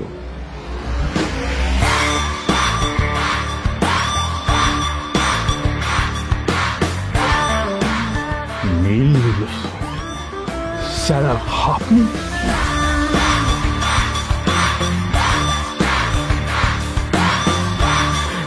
Extremely sorry sir sir sir আপনি একটা ইনফর্ম করেননি কেন আমাকে আপনি আসবেন জানলে তো আমি নিজে রিসিভ করতে আসতাম আপনাকে ছি ছি ছি ছি ছি ছি। ঠিক আছে, আপনি Excuse me, আপনি sir, ব্যস্ত হবেন না, প্লিজ।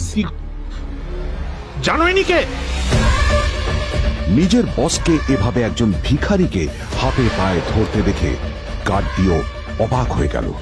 আরে sir sorry sir extremely sorry আপনি আমার সঙ্গে আসবেন সরি স্যার, সরি, ভুল হয়ে গেছে স্যার। সালাম স্যার। নীল কি তবে সত্যিই একজন খুব বড়লোক কেউ? জানতে পকেট এফএম এর এই সম্পূর্ণ গল্পটি শুনুন বস, দুনিয়া যার বসে, যেটা ভারতীয়রা সবচেয়ে বেশি শুনছে। বিনামূল্যে গল্প শুনতে নিচের ইনস্টল বাটনে ক্লিক করুন এবং পকেট এফএম ডাউনলোড করুন।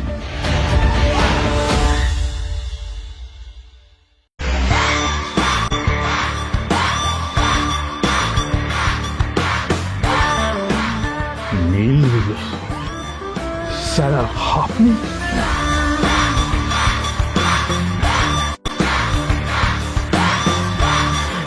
Extremely sorry sir sir sir আপনি একটা ইনফর্ম করেননি কেন আমাকে আপনি আসবেন জানলে তো আমি নিজে রিসিভ করতে আসতাম আপনাকে ছি ছি ছি ছি ছি ছি। ঠিক আছে, আপনি Excuse me, sir. আপনি ব্যস্ত হবেন না, প্লিজ।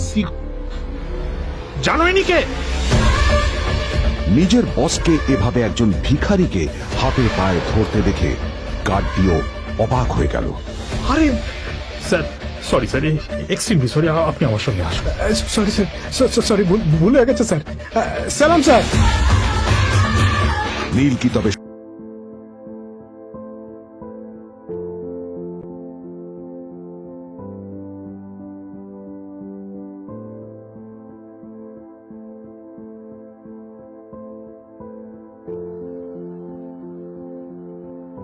আদ্রিতার চোখে নীল ছিল নিছকই একজন চাকর। সে সারাদিন আদ্রিতার ভাই ফরমাস খেটেও ওকে সন্তুষ্ট করতে পারত না।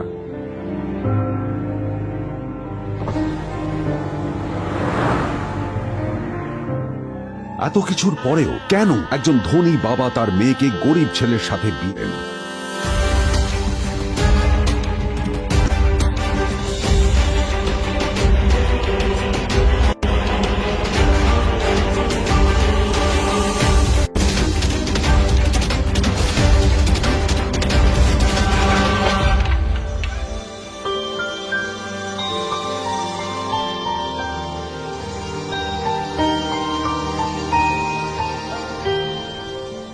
এবং তারপরে সেই মেয়েটি তার গরিব স্বামীর কাছ থেকে নতুন বছরে এমন একটা গিফট পেয়েছিল যে তার চক্ষু স্থির হওয়ার জোগাড় হয়েছিল। আর ওর স্বামী সম্পর্কে সত্যিটা জানার পর তো ও প্রায় অজ্ঞান হয়ে গিয়েছিল।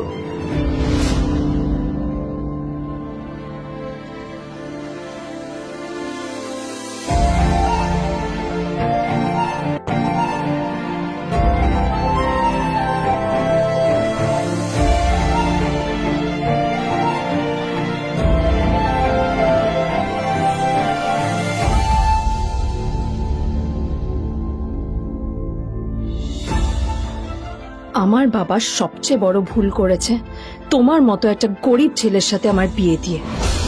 আমার সব বন্ধুদের স্বামীরা ওদের কত দামি দামি গিফট দেয়, আর তুমি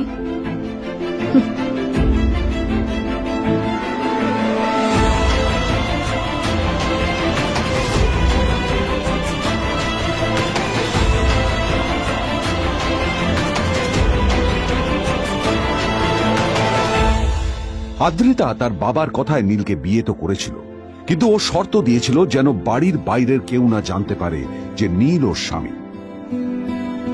নীল ওই বাড়িতে ঘর জামাইয়ের মতো থাকলেও ও যেন ওখানে একজন চাকর ছিল। সবাই ওকে অপমান করত।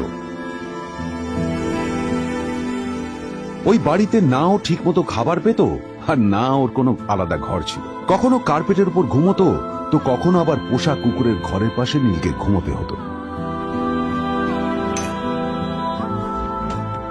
হাত খরচ মেটাতে ও এক জায়গায় ওয়েটারের কাজও করত।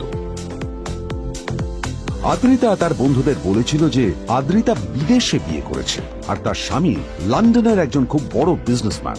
কিন্তু যখন আদ্রিতার বন্ধুরা ওকে ওদের স্বামীদের দেওয়া দামি দামি গিফটগুলো দেখাতো, তখন লজ্জায় ওর ভিতরটা পুড়ে ছাই হয়ে যেত।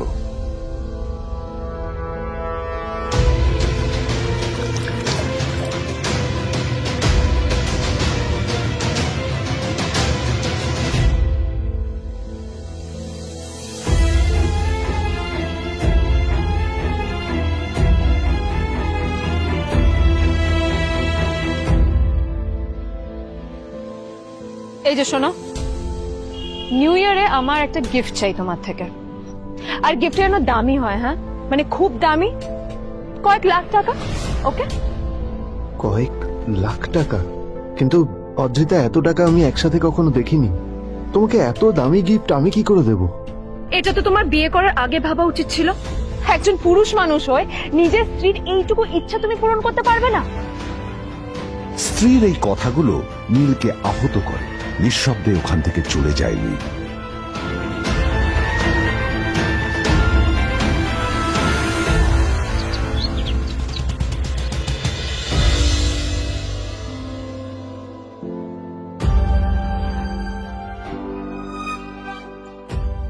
দুদিন পর নিউ ইয়ার পার্টির আগে নীল আদ্রিতার কাছে এসে একটা গিফট প্যাক দেয়।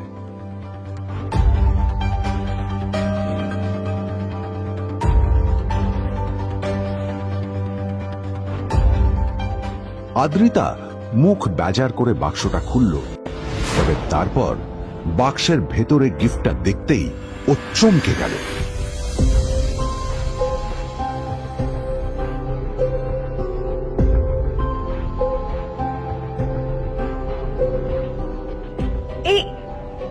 এই ফোনটা মানে এটা তো একটা স্পেশাল এডিশন। এটার দাম তো 3 কোটি টাকা। তুমি এটা পেলে কোথা থেকে? আসলে এটা অরিজিনাল নয়।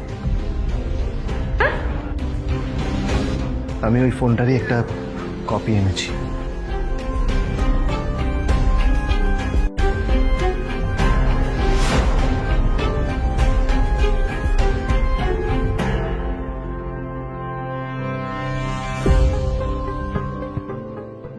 কিন্তু আদ্রিতার নীলের কথা একটু সন্দেহ হয়, কারণ ফোনটা দেখে একেবারেই আসল বলেই মনে হচ্ছিল।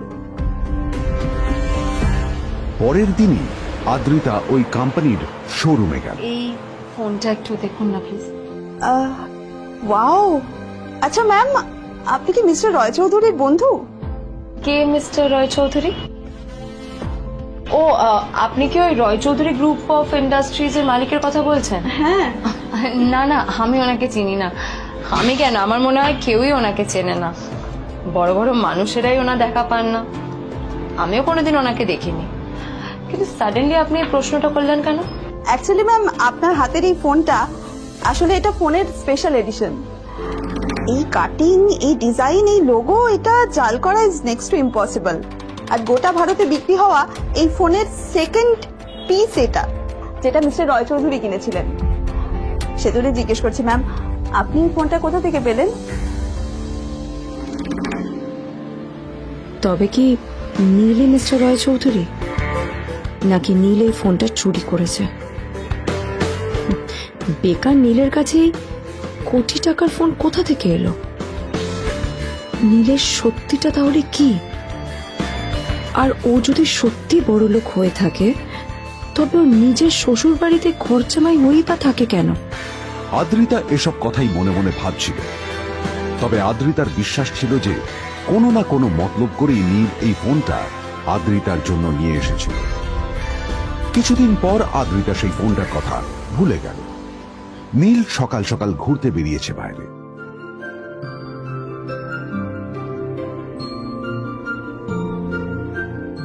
কটা বাজে রে? আমার খুব লেট হয়ে গেছে বুঝলি। তোরা খেল, ঠিক আছে? তোরা খেল, আমি আসছি।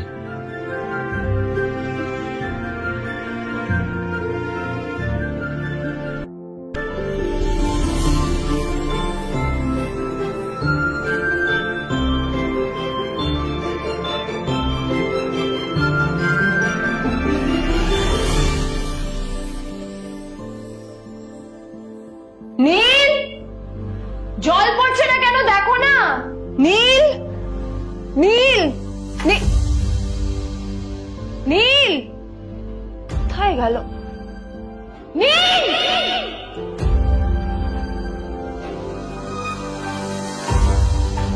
নীল, নীলকে ডাকছে কেন বলতো? ওইদিকে বাড়িতে আদ্রিতা আর চিত্রা আশ্চর্য হয়ে গেল যে নীল হঠাৎ কোথায় উধাও হয়ে গেল। মা তোমাকে কিছু বলে গেছে নীল? হ্যাঁ, কোথায় গেছে ও? না, আমি ওর কোনো খোঁজ খবর রাখি না। আমার একটা কথা মনে হচ্ছে, ওকে না এবার একটু শীতে করতে হবে।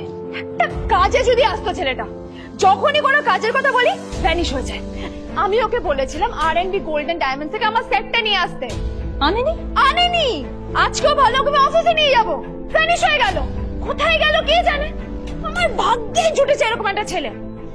তুমি তুমি কেন বিয়েটা দিয়েছিলে আমাকে? এটা আবার কি বলছিস? আমার কি দোষ? দেখ, ওই অসভ্য ছেলেটার সাথে বিয়ে দিতে চাইনি। যা করেছে তোর বাবা করেছে, এটা আমার কোনো দোষ। তখনই হঠাৎ নীল সেখানে এসে উপস্থিত হলো, কিন্তু ও দুজনকে উপেক্ষা করে ভিতরে চলে যাওয়াই শ্রেয় মনে ও, করল। এই যে লাট সাহেব ফিরলেন রাজকার্য করে। এদিকে এসো, তোমার ফাঁকিবাজির আলোচনাই এখানে চলছে। মা এসো। প্লিজ থাক, মা থাক, ভাল লাগছে না। এমনিতেই অফিসের জন্য আমার লেট হয়ে যাচ্ছে, আর বিজন আমার ওয়েটও করছে। বিজনের নাম শুনেই নীলের মুখটা ফ্যাকাশে হয়ে গেল। আদ্রিতা নীলকে উপেক্ষা করেই বলল, আরে যে এই ছেলেটার মতো আর একটা ফাঁকিবাজ না তুমি পাবে না। তুমি কেন দাঁড়িয়ে আছো? এই যে শোনো শোনো শোনো শোনো, দাঁড়িয়ে আছো কেন? তোমাকে আমি বলেছিলাম R&B গোল্ড ডায়মন্ড থেকে সেটটা তুলেছো, তোলোনি তো। এইটা চাই না আমার। তুমি আমার সাথে অফিসে যাবে, ফেরার পথে তুমি সেটটা নিয়ে আসবে। তোমার জন্য সবসময় লেট হয়ে অফিসে, তোমার জন্য বিরক্ত লাগে। আর ব্যাগটা নিয়ে ওর পেছন পেছন কোথায় যাচ্ছ? যা দিয়ে ওখানে রেখে এসো। নীল চিত্রার সাথে মাঝে মাঝে ঝগড়া করলেও তার স্ত্রী আদ্রিতার সাথে ও কখনো ঝগড়া করত না। সত্য সব অপদার্থ।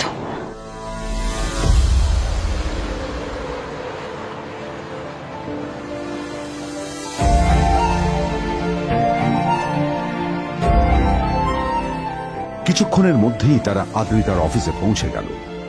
আদ্রিতা গাড়ি থেকে নামতে নামতে দেখলো যে তার কাছে অনেকগুলো ফাইল আছে। নীলের দিকে তাকিয়ে ওকেই ফাইলগুলো নিয়ে ভেতরে আসতে বলল। চলো, হা করে দাঁড়িয়ে আছো কেন? ফাইলগুলো নিয়ে ভেতরে এসো।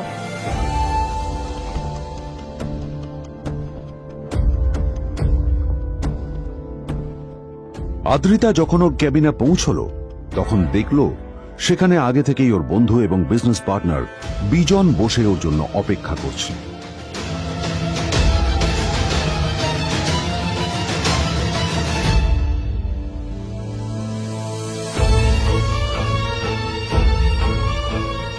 কোথায় ছিলে বলো?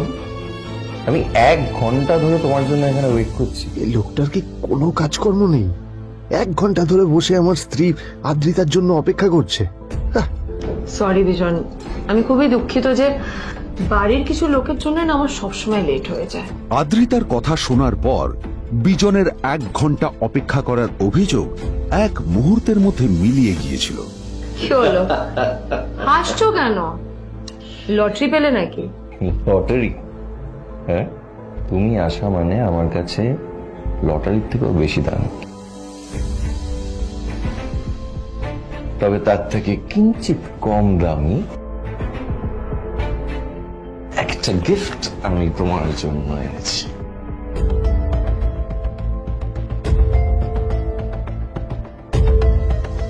This is a rare diamond necklace for you.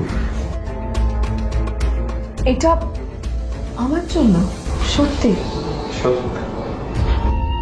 এই শহরে এটা খুঁজে পাওয়া খুব বিরল। Just like you. Like it? Thank you. You're welcome. Thank you for the gift. আসি তাহলে এখন।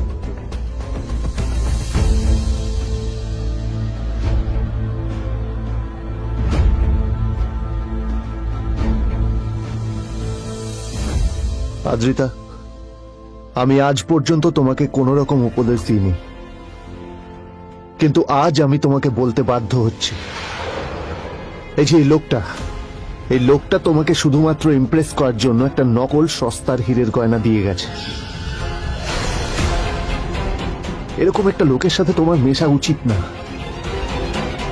ভবিষ্যতে কিন্তু তুমি বিপদে পড়বে। আদ্রিতা, আমি তোমাকে কথা দিচ্ছি, আমি তোমার জন্য আসল রেয়ার একটা হীরের গয়না এনে দেবো, এর চেয়েও দামি, এর চেয়ে অনেক অনেক বেশি দামি। তার জন্য আমাকে যাই করতে হোক না কেন, আমি তোমাকে একদিন ঠিক এনে দেবো তোমাকে। তাদের বিয়ে হয়েছে 2.5 বছর। এর মধ্যে প্রথমবার তার মনে হলো নীল তার জন্য লড়াই করছে। নীলের এই রূপটা দেখে আদ্রিতা চমকে গেল।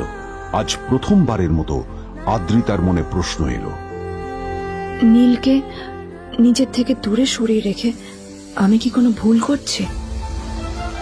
না না, এটা আমি কি ভাবছি? বিজন আমার বিজনেস পার্টনার, ও আমাদের মেইন ইনভেস্টর। নীলের এই অ্যাকশনের কারণে বিজন আমার কোম্পানি থেকে ব্যাক আউট করে গেলে কি হবে? না না না না না, নীলের জন্য আমি আমার এত বছরের পরিশ্রমকে জলে দিতে পারি না। আমার নীলকে নয়, আমার বিজনকে প্রয়োজন।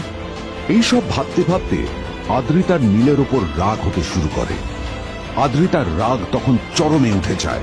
আজ প্রথমবার নীল আদ্রিতার সাথে খারাপ ব্যবহার করেছে। How dare you! তোমার এত বড় সাহস! হ্যাঁ, তোমাকে কে অধিকার দেয় বলো তো যে তুমি আমারই অফিসে দাঁড়িয়ে আমাকেই এতগুলো উল্টোপাল্টা কথা তুমি শোনালে? তোমাকে এখানে আনাই আমার ভুল হয়েছে, সবচেয়ে বড় ভুল হয়েছে। এবার চুপচাপ এখান থেকে বেরিয়ে যাও, রাইট নাও।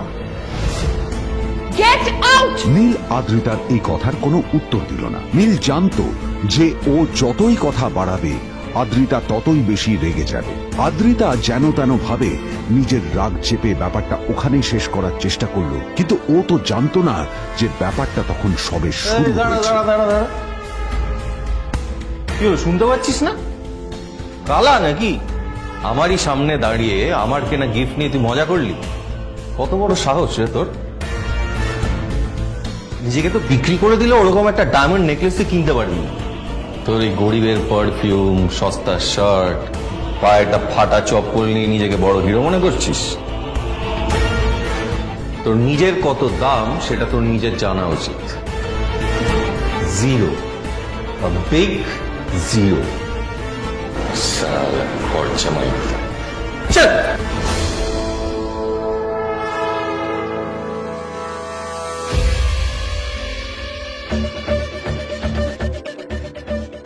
নীল তখনও ঝামেলা করার মেজাজ ছিল না, কিন্তু যখন কেউ অন্যের নীরবতা সুযোগ নিতে শুরু করে তখন কথা বলাটা প্রয়োজন। নীল আঙুল তুলে পেছনের দিকে ইশারা করে। প্রথম কথা, ওই যে ওখানে দাঁড়িয়ে আছে, ও আমার স্ত্রী।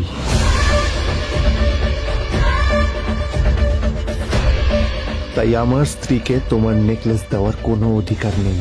ওকে যদি নেকলেস দিতে হয় তাহলে আমি দেব। তাই এসব ফ্রডগিরি বন্ধ করো। আর দ্বিতীয় কথা, যার পকেটে পয়সা নেই ঝনঝন আওয়াজ করা তার মানায় না।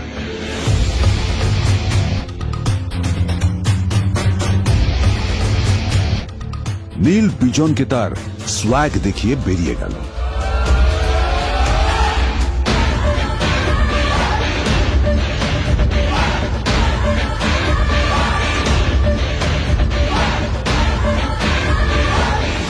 আদ্রিতার রাগে গজগজ করছিল। ওর জ্বলন্ত চোখের সামনে শুধু নীলের মুখটা ভেসে উঠছিল। ও যতই নীলের কথা ভাবছিল ততই ওর রাগ বেড়ে যাচ্ছিল। গত কয়েক মাস ধরে আদ্রিতার কোম্পানির অবস্থা একেবারেই ভালো ছিল না। আদ্রিতা তা সামলানোর আপ্রাণ চেষ্টা করছিল। কি যে করবেও সেইটাই বুঝে উঠতে পারছিল না। তারপর বিজনের সাথে ওর দেখা হলো, আর তখনই বিজনের সাথে ওর বন্ধুত্ব হলো। বিজন একটা খুব বড় পরিবারের সদস্য। আজ বিজন শুধুমাত্র আদ্রিতার কোম্পানির একজন বিজনেস পার্টনারই নয়, সাথে বড় ইনভেস্টরও। আর শুধুমাত্র বিজনের কারণেই আদ্রিতার কোম্পানি এখনো চলছে। এই কোম্পানির সমস্ত লস বিজনই বহন করে এবং আদ্রিতারও ওকে তাই খুব প্রয়োজন। বিজনের সাথে বন্ধুত্ব করা আদ্রিতার পক্ষে সহজ কাজ ছিল না। অনেক কাঠখড় পুড়িয়ে আদ্রিতা ওর কাছাকাছি এসেছিল। সবকিছু ঠিকঠাকই চলছিল, সবকিছুই আদ্রিতার প্ল্যান অনুযায়ী হচ্ছিল, কিন্তু নীল আজ এসে সবকিছু নষ্ট করে দিল। জাস্ট কি দরকার ছিল বুঝতে পারছি না। কি দরকার ছিল নীলের বিজনকে এতগুলো কথা শোনানোর? এবার বিজন আমাকে টাকা দেবে কিনা সেটাও জানি না, আমার কোম্পানিতে ইনভেস্ট করতে চাইবে কিনা সেটাও বুঝতে পারছি না। কি করব?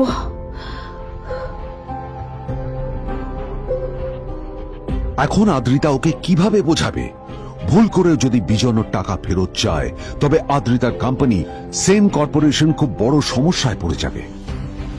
তারপর কি হবে? সেন পরিবারের দেখভাল কে করবে?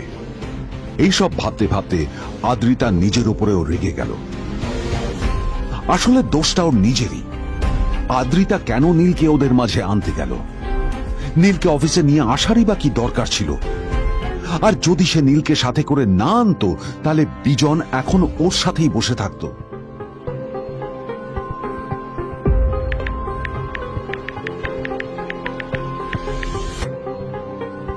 প্যামেলা, আমি মিটিং এ বেরোবো, আমার চেঞ্জটা একটু নিয়ে এসো প্লিজ। Thank you. আর অন্যদিকে সেন কর্পোরেশনের অফিস থেকে বেরিয়ে নীলের খুব ফুরফুরে লাগছিল। তখনই হঠাৎ ওর ফোনটা বেজে উঠল। ফোনটা ছিল মিস্টার রায় চৌধুরী। তিনি ছিলেন শহরের সব থেকে বড় বিজনেসম্যান। হ্যাঁ মিস্টার রায়চৌধুরী, আমি আপনাকেই ফোন করতে যাচ্ছিলাম। আমি একজন বিশেষ লোকের সাথে তোমার একটা মিটিং ফিক্স করেছি। ওর অ্যাড্রেস আমি তোমাকে টেক্সট করে দিয়েছি। আমি চাই তুমি ওই লোকটার সাথে মিট করো। ঠিক আছে, আমি যে কোনো কারোর সাথে দেখা করতে পারি, কিন্তু তার জন্য আপনাকে আমার দুটো শর্ত মানতে হবে। প্রথমটা, আমার জন্য একটা রেয়ার হীরের নেকলেস আপনাকে জোগাড় করে আনতে হবে। আর দ্বিতীয়টা, আমি আপনাকে টেক্সট করছি, এটাও কিন্তু একই রকম জরুরি। এই দুটো কাজ আপনাকে যত তাড়াতাড়ি সম্ভব করে ফেলতে হবে আমার জন্য, ঠিক আছে? তোমার অ্যাকাউন্টে কিছু টাকা পাঠিয়েছি, কিছু জামা কাপড় কেনো যাতে তুমি ভদ্র সমাজে আসার যোগ্য হও, আর তোমাকে আমি স্বামীর পরিচয় দিতে লজ্জা না পাই। তোমার কারণে আমার পরিবার লজ্জা পাবে, আমি সেটা চাই না। যখনই দেখি তখনই তুমি ভিখিরির মতো ছেঁড়া ফাটা জামা কাপড় পরে থাকো। আসলে আদ্রিতার বাড়িতে আজ ফ্যামিলি ডিনার পার্টি ছিল, আর শেষবার নীলের জন্য ওকে অনেক ঝামেলা পোহাতে হয়েছিল। মেসেজ পড়ে নীল ফোনটা নিজের পকেটে রেখে রাস্তার ধারে গিয়ে একটা ট্যাক্সি থামানোর জন্য হাত বাড়িয়ে দিল। নীল ট্যাক্সি ধরে গোল্ডেন সিটি অ্যাভিনিউর দিকে বেরিয়ে পড়ল। গোল্ডেন সিটি অ্যাভিনিউ শুধু কলকাতারই নয়, এটা ছিল সারা পশ্চিমবঙ্গের সবচেয়ে বিলাসবহুল সোসাইটিগুলোর মধ্যে একটা। আসলে এই সেই জায়গা যেখানে মিস্টার রায় চৌধুরী আজ তার জন্য গোপন মিটিং ফিক্স করেছিলেন। কিন্তু নীল কার সাথে দেখা করতে যাচ্ছে এ সম্পর্কে ওর কোনো ধারণাই ছিল না। যখন নীল সেখানে পৌঁছলো, পুলভিলার বাগানে বসে থাকা লোকটিকে দেখে রাগে নীলের রক্ত ফুটতে শুরু করলো। নীল ওখানে না দাঁড়িয়ে বেরিয়ে গেল। তখনই হঠাৎ একটা মেসেজ এলো। আসলে আজ আদ্রিতার ফ্যামিলি গ্যাদারিং এ যাওয়ার আগে নীলকে ওর হাই স্কুলের রিইউনিয়নেও যেতে হতো। গ্র্যাজুয়েশনের পর এত বছরে এই প্রথম নীল তার কোন কলেজ বা স্কুলের রিইউনিয়নে যাচ্ছে। এতগুলো বছরে নীল তার কোনো বন্ধুর সাথেই দেখা করেনি। নীলের তার পুরনো সহপাঠীদের কথা মনে পড়তে লাগলো, যাদের সাথে ও স্কুলে মজা করত। আজ আবার ওদের সকলের সাথে নীলের দেখা হবে।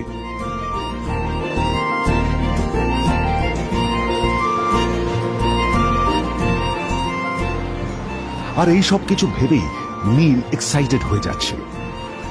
আসলে সোহিনীকে নীল তার স্কুল টাইমে পছন্দ করত।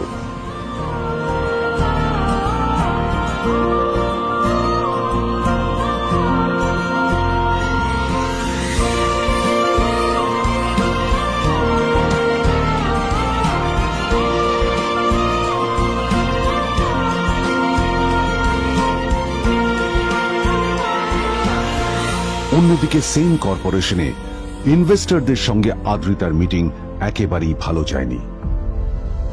তাকে দেখে বেশ গম্ভীর মনে হচ্ছিল।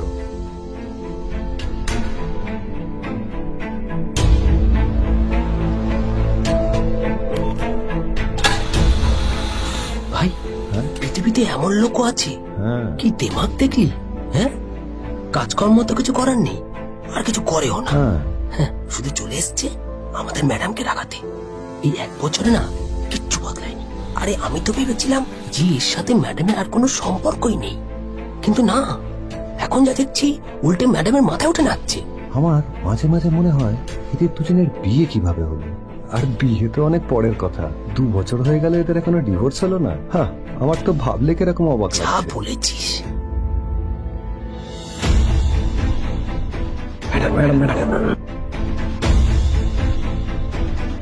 অফিসে চলতে থাকা এইসব কথা শুনে আদ্রিতার আরো রাগ হলো। আদ্রিতা ক্যাবিনে যাওয়ার পরে রাগকে নিয়ন্ত্রণ করা ওর পক্ষে আরো কঠিন হয়ে গেল। ও তখন বুঝতেই পারছিল না যে ওর রাগ কিভাবে নিয়ন্ত্রণ করবে। আদ্রিতা এটাও ভাবছিল যে নীলের জন্য ওকে আর কত অপমানিত হতে হবে। এসব ভাবতে ভাবতেই আদ্রিতার চোখ গেল ওর বাবার ছবিটার দিকে।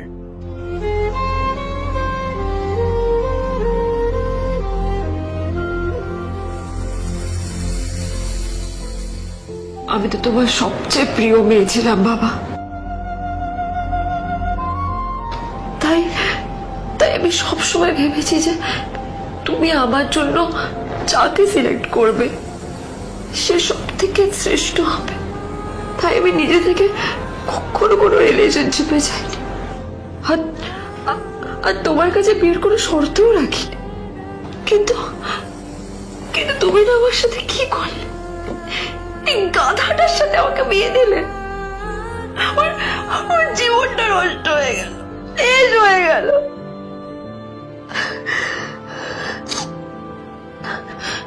আমি যদি একটু জানতাম যে ও ও কিছু করে না, ঘর চাপাই হয়ে থাকবে, এইসব কাজকর্ম করে, তাহলে আমি কোনোদিনই বিয়েতে রাজি হতাম না বাবা, কোনোদিন না, কোনোদিন।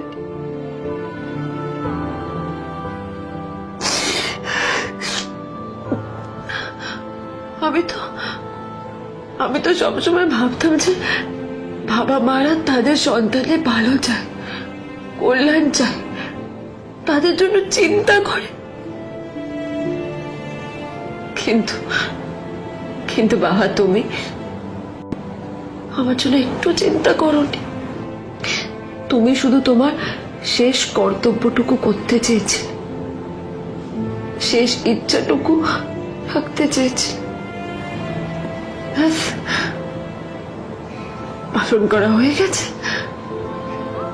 আর আমাদের তুমি ছেড়ে চলে গেলে। তুমি আমাকে ছেড়ে চলে গেলে। অন্যদিকে নীল রিইউনিয়ন পার্টির জন্য হোটেল প্রাইম স্টারের দিকে রওনা হলো। হোটেল প্রাইম স্টার ছিল শহরের সবচেয়ে দামি হোটেল। ওখানে শহরের সব বড় লোকেরা যাতায়াত করত। নীল যখনই তার পুরনো বাইকটা নিয়ে ওখানে পৌঁছলো, ওর পুরনো জামা কাপড়, পুরনো বাইক আর ওর পায়ে ছেঁড়া চপ্পল দেখে সিকিউরিটি গার্ড ওকে গেটের বাইরেই আটকে দিল। থাম থাম, এই কোথায় যাচ্ছিস শালা ভিকিরি? না না দাদা, আপনি আমাকে ভুল বুঝছেন। আসলে আমাকে ইনভাইট করা হয়েছে, আমি এই হোটেলেই এসেছি। শালা মিথ্যে কথা বলার জায়গা পাস না? হ্যাঁ, মিথ্যে কথা বলার আগে নিজের চেহারাটা তো দেখতিস। এটা একটা প্রাইম হোটেল, বুঝেছিস? এখানে সব শহরের বড় বড় লোকেরা তাদের বড় বড় গাড়ি নিয়ে আসে। শালা তোর মতো একটা ভিকিরি একটা ফ্যাট প্যাটে আওয়াজ বের করা বাইক নিয়ে চলে এসেছিস, আর আমি তোকে ঢুকতে দেবো না দাদা, আমাকে ইনভাইট করা হয়েছে। আমাকে শুনুন শুনুন, চল আমাকে একবার ঢুকতে দিন আমাকে। নীল পড়ে যেতেই একটা দামি গাড়ি ওখানে এসে দাঁড়ালো। এই গাড়িটি আর অন্য কারো নয়, হোটেল প্রাইমের মালিক মিস্টার খান্নার ছিল। কি হচ্ছে কি এটা? হোটেলের গেটের সামনে এসব এসব ক্যাশ চলছে এখানে। হোটেলের বদনাম হবে না এতে? স্যার দেখুন না, এই যে ভিকিরিটা হোটেলে ঢুকতে যাচ্ছে, আমি বারণ করছি, শুনছে না স্যার? ছাড়া, আপনি কি করতে আছেন? কে, কি হচ্ছে দেখি দেখি কে? মিস্টার খান্না তার চশমা খুলে নীলের দিকে দেখলেন, আর ওনার মুখটা হাঁ হয়ে গেল।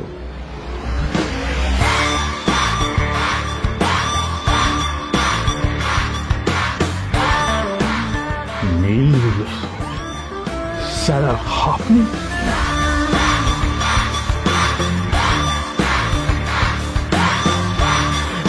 Extremely sorry sir sir sir আপনি একটা ইনফর্ম করেননি কেন আমাকে? আপনি আসবেন জানলে তো আমি নিজে রিসিভ করতে আসতাম আপনাকে। ছি ছি ছি ছি ছি ছি। ঠিক আছে, আপনি Excuse me, আপনি sir, ব্যস্ত হবেন না প্লিজ। জানোইনি কে? নিজের বসকে এভাবে একজন ভিখারিকে হাতে পায়ে ধরতে দেখে